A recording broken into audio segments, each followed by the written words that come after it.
Adhirana 24, Sri Lanka's news channel. I welcome all viewers. We are on a very special episode here at Adhirana 24. A very special guest is joining us today.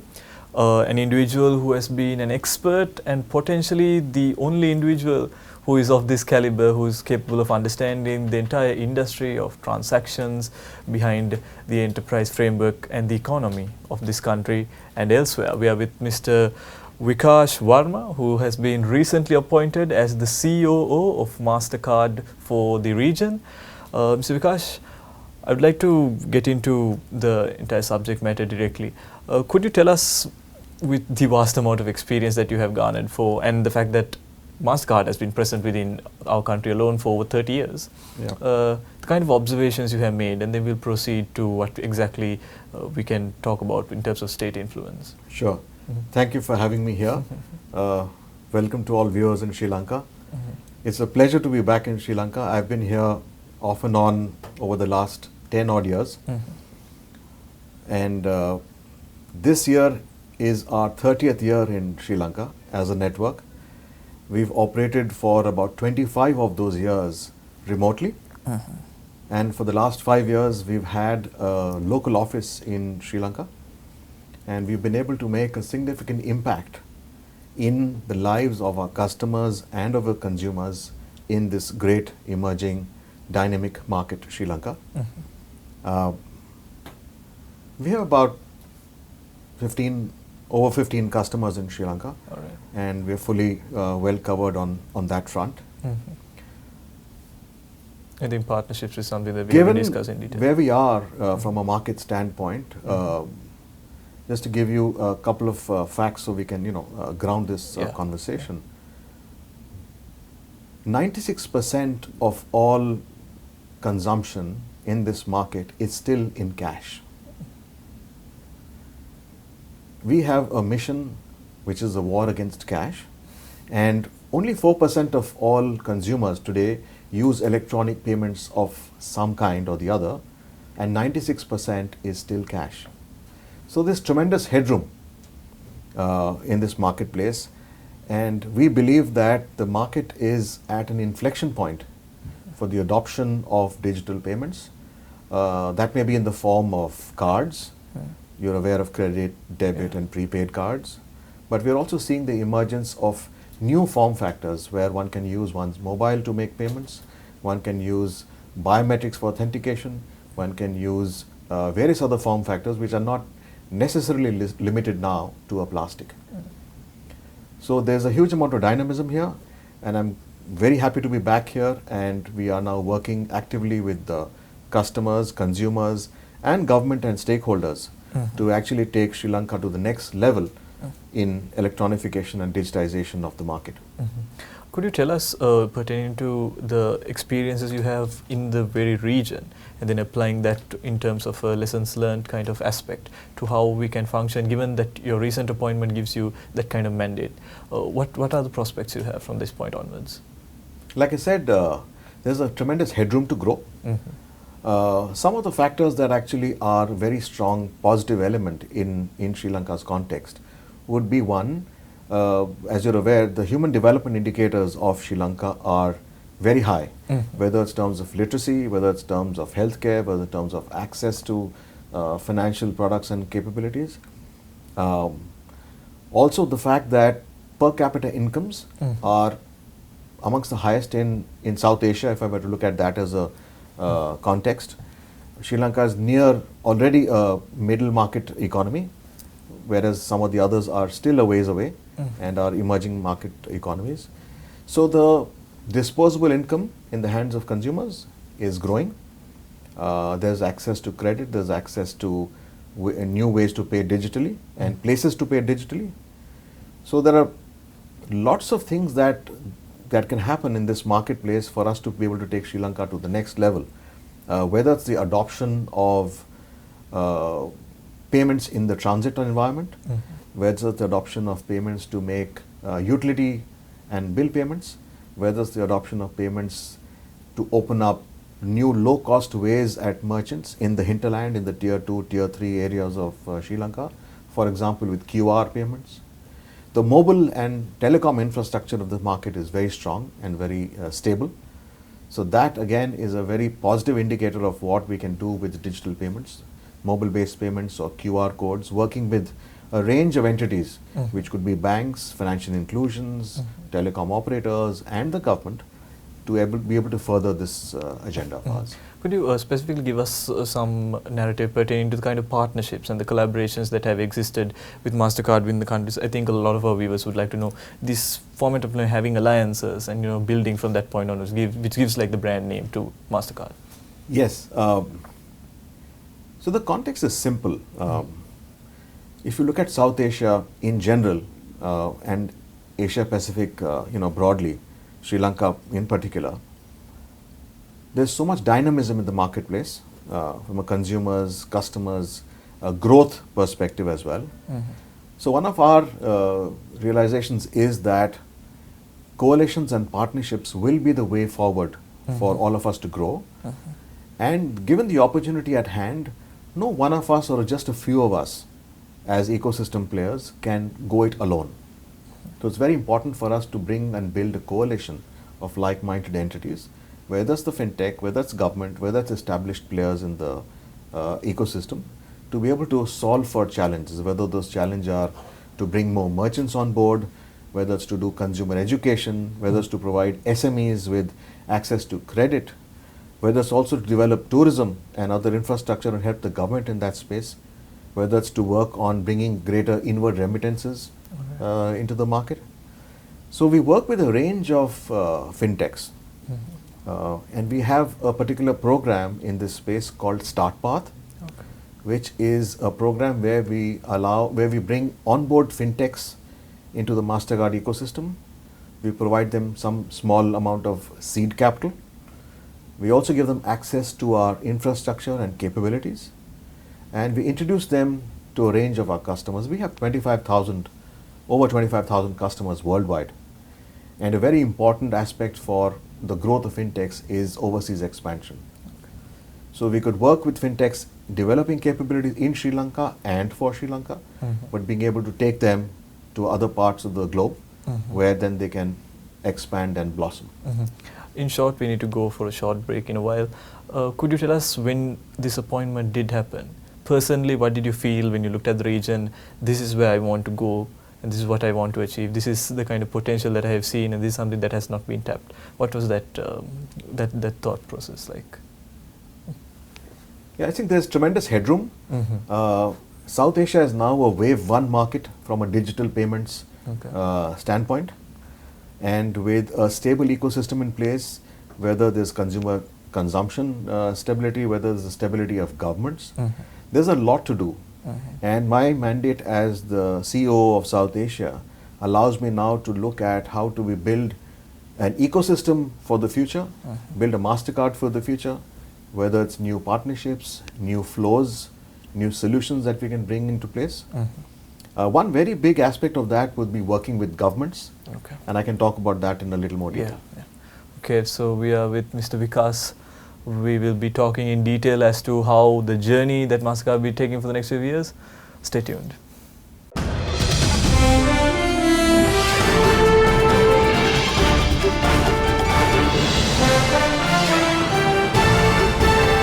Adadharana 24, Sri Lanka's news channel. You're back on Adadharana 24. Mr. Vikas, we ended at a very good standpoint talking about how the relationship enterprise has with the government, the state sector. So I would very much like to know, in pertaining to, again, as we have seen other regional players, and it's a very competitive region, specifically when you take something like India, the model India follows, and where Sri Lanka is right now, you see a lot of parallels, a lot of comparisons that you can make, a lot of areas, a lot of vacuums specifically. What does the digital payment outlook look like for this country and for the world, if you could give us a more detailed analysis, and what does the future look like on that point onwards? You touched upon government. Let me talk a little bit about how we work with governments, which is very critical. The government for us is a very critical stakeholder, and we have in many markets are working with governments very actively in helping them drive their national agenda, part of it could be digitization, but part of it would be national priorities. And in the case of Sri Lanka, for example, there are many opportunities which we have seen and we work with the government on now. The first being tourism. Sri Lanka has been driving inbound tourism and working with tourism boards and countries across the globe to be able to bring foreign tourists into the market, because tourism is a big driver of domestic growth, consumption and GDP. And we work with governments in various ways to drive tourism. One is we operate in 220 countries worldwide. So we have a very large base of customers and consumers who are part of the Mastercard brand. Being able to drive traffic into Sri Lanka as a tourist destination by connecting with our overseas customers and partners and governments in other countries is one big area. The second area in which we work with many governments, including the Sri Lanka government, is leveraging our data. As you'd imagine, we have over 2 billion cards on file across the globe in Mastercard, which represents very powerful data that can be leveraged for the benefit of the government and for the for the state, where Mastercard can provide data analytics capabilities to be able to articulate help the government actually drive a data-driven strategy on either building infrastructure for tourism or being able to target the right geographies for tourism, being able to target the right socio-demographic, socio-economic segments across various geographies, and where are some of these people going to see attractive opportunities to come into Sri Lanka, and whether it's going to be beaches, whether it's going to be wildlife, whether it's going to be historical destinations, shopping, a combination of that. So through using our data, we are able to advise governments on being able to drive a very coherent and a very cohesive inbound tourism development strategy. And now that a new government is in place, we will continue to work with that government to be able to offer some of these capabilities, so that the national agenda of being able to get Sri Lanka on the global tourist map in an even bigger way are served. The second area I would say would be driving inward remittances. As you're aware, it's a very important part of the Sri Lankan economy, and you depend a lot on inward monies, remittances coming from Sri Lankans who work overseas and send money home to their families. That's a very large part of the balance of payments, and we have capabilities, technology and partnerships to be able to help Sri Lankans, customers in Sri Lanka who are our banks, telecom operators and the government, be able to streamline the flows so that that money and funds can come into Sri Lanka in a faster, cheaper, more efficient manner, and then bolster the balance of payments situation. The third thing I'd like to touch upon is overseas employment and financial inclusion. Driving financial inclusion, especially amongst women, getting them access to more financial products, getting access to digital payments. Also being able to provide financial literacy to Sri Lankans who are going overseas for employment is a very critical agenda of the government. And using our capabilities in this space, working with the government to drive financial inclusion, merchant education, consumer education is a big priority for us, and we hope to continue to do that in Sri Lanka. Primarily, one of the questions that we would like to ask is, most Sri Lankans are not aware of how fast other countries are growing forward with, as you mentioned, if there's headroom of close to 95% of people still going when having cash transactions. Could you draw a small picture, because you work with countries like Bangladesh or India, and then in comparison to the nation of Sri Lanka, on a very conclusive note, could you tell us where are they and where are we? So like I said, South Asia is leading in terms of innovation in the digital payment space. Around this region, if you look at it, for example, in markets like India, we've worked with the government to develop a common QR standard. QR is quick response code, where consumers can use their mobile phone, a smartphone, to scan and pay at a merchant. Which means that you don't have to deploy costly infrastructure at merchants. And the smartphone and your mobile app in the smartphone can be used to make and receive payments. We are working here as well with the regulator as well as our business partners to be able to launch a open QR standard for Sri Lanka, and that can be deployed, and that can actually enable a lot of young consumers who need not necessarily carry plastic anymore, but can use their mobile phone to make payments. Similarly, merchants can receive payments without having to have very costly infrastructure deployed at merchant locations. So that would be one. I think along with innovation also goes hand in hand consumer confidence, because you need very strong consumer confidence for any offtake of new digital ways to pay, of new digital financial services. And therefore, safety and security for us is a very big cornerstone of anything that we do. Yeah. All of our products and solutions are designed with safety and security deeply embedded in it. And we see ourselves as the safest way to pay in Sri Lanka. We have deployed a range of safety and security capabilities so that we're able to ensure that the consumer ID is consistent with who the consumer is, the transactions are secure, and the network in which the consumers and customers and merchants receive payments and make payments is kept safe and secure. So we spend a lot of our time and energy in ensuring that, given how the transactions can be safe and secure and convenient at the same time, consumer confidence keeps going up, and the offtake and the penetration of digital financial services and digital payments will continue to increase. So far, given your experiences, what would you say as a company, given that there is some form of direction, where do you see yourself in maybe like the next 10-15 years, or as a direction on to suggest to the consumers and the individuals that are watching right now? They've been associating Mastercard for some time, that there is a huge portion of people. So on a final note, where do you see the company heading, and where do you see the kind of growth heading? Yeah. Like I mentioned earlier, we are in a war against cash. And the more the merrier in terms of ecosystem players like our network and other networks and other similar minded entities to come on board and fight this war against cash. Today I said in Sri Lanka, cash is 96% of consumption.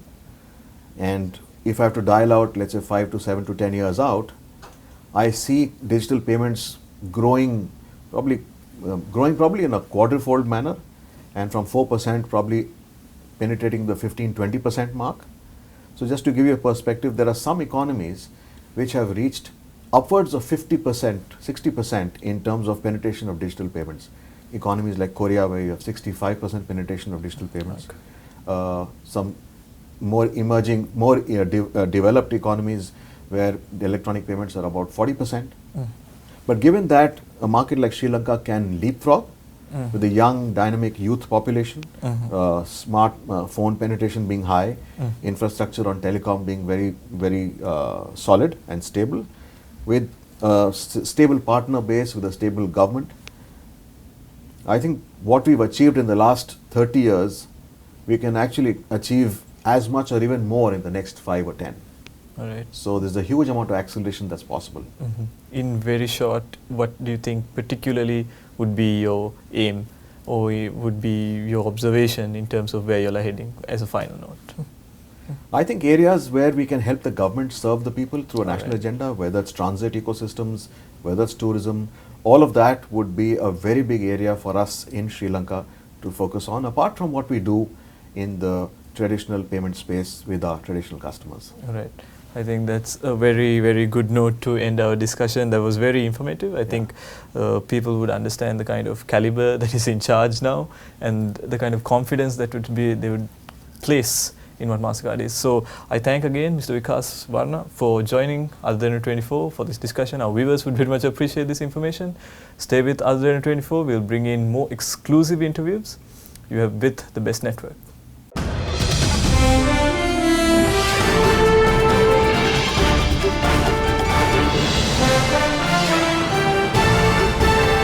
Aditharana 24, Sri Lanka's news channel.